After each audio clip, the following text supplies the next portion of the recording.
tema recorrente, sempre atual, palpitante de todas as rodas em Cachoeira do Sul, consiste no tema referente ao desenvolvimento econômico. Pois bem, acho que seria necessário que fizéssemos uma retrospectiva para alcançar aí a primeira metade do século XX. E a chamada Revolução de 30 apresentou um projeto desenvolvimentista para o país e que consistia na industrialização. E efetivamente os resultados foram palpáveis, tanto é que tivemos um êxodo, isto é, a fuga da população do campo, sem precedentes. Hoje o resultado é completamente inverso do início do século XX. Nós temos consistentes contingentes populacionais nas cidades, formaram grandes cidades e o campo se esvaziou. Pois bem, neste período todo, inclusive no pós-guerra, já se industrializava aceleradamente alguns municípios do Rio Grande do Sul, e aqui por perto de nós é o exemplo clássico de Caxias do Sul, da própria Santa Cruz do Sul, ali na Grande Porto Alegre, além da própria capital, Canoas e mais alguns nesse segmento. E, no entanto, nós continuamos durante todo esse tempo, todo esse período, com uma atividade ligada ao agronegócio, extrativista, sem transformação. Tínhamos, é verdade, a pujança no campo, na agricultura, na própria pecuária. Mas agora, com o avanço da tecnologia, do processo de informação e mormente da globalização, nos ressentimos de um parque industrial, de uma vocação nova, de uma vocação industrial. A nossa indústria pesada, durante o final do século XX, efetivamente não se modernizou. E tínhamos uma indústria pesada de dar inveja. No entanto, desapareceu. O que significa dizer? Que Cachoeira, através de suas entidades e através do seu potencial político, não é, de sua célula política, de sua célula de segmentos empresariais, efetivamente não pensaram muito essa transformação. E o que ocorreu? Ficamos durante grande parte do tempo, ao final do século XX, não é?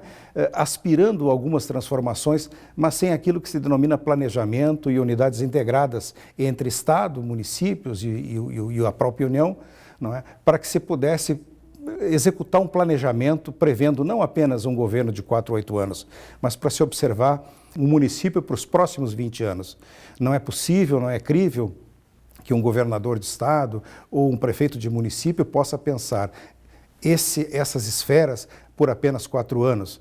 E aí caímos naquela realidade de que só se administra passivo ou folha de pagamento. Mas esse desenvolvimento que deve ocorrer, não é? Cachoeira ainda tem possibilidade de alcançá-lo graças ao cientificismo de uma universidade. Eu acho que a transformação pode passar por aí. Não poderá o município ficar silente e buscar uma parceria efetiva para executar um planejamento para os próximos 20, 30 anos.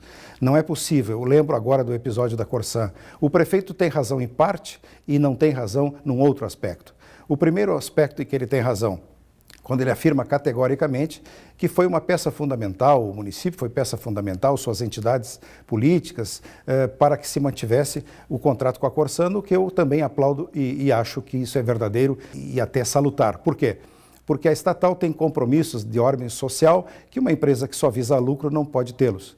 Então, o que ocorre? Não se pode imaginar que, realizado um contrato, não se tivesse bastante presente que esse contrato tem um prazo para ser executado. E essas obras de infraestrutura também obedecem a um cronograma. Portanto, é importante esclarecer que a verba a fundo perdido, que não ingressará para a Corsã, para que execute obras em Cachoeira e antecipe um cronograma e um planejamento, não pode tomar o município de surpresa, isso deve ser acompanhado. Então o órgão político deve efetivamente manter um canal permanente com esses órgãos e estatais, de forma a acompanhar, digamos assim, a execução desses contratos que via de regra não são realizados. Portanto, não é possível agora reclamar de um contrato por inadimplido quando ele sequer ainda se exauriu. Mas voltando ao tema da universidade, eu acho que a Universidade Federal de Santa Maria terá um papel importante. Inclusive, porque os cursos de vocação na linha das ciências duras, eminentemente técnicas, poderão, sim, assessorar entidades do município, do poder público, para executar, enfim, um planejamento para que Cachoeira possa avançar em breve tempo e buscar a sua verdadeira vocação. Não é segredo para ninguém que as poucas empresas que temos aqui, de tecnologia indiscutível e de vocação industrial indiscutível, seriam disputadas por qualquer grande município desse país e até por municípios já consagrados. Tamanha o esmero e a técnica com que trabalham.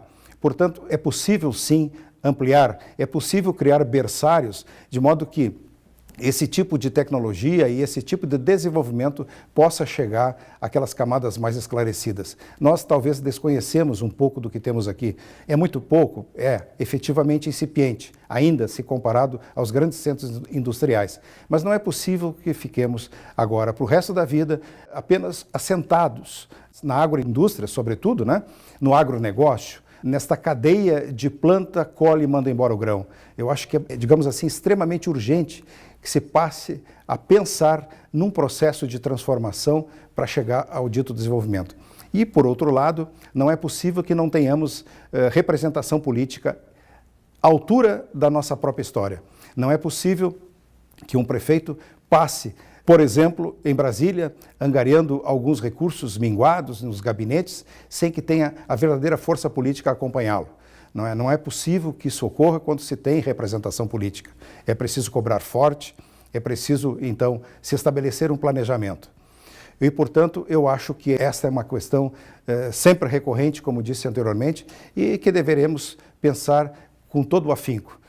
E nós, quero me referir à sociedade civil, às camadas representativas da sociedade e, sobretudo, claro, o poder político que deve ser sempre provocado.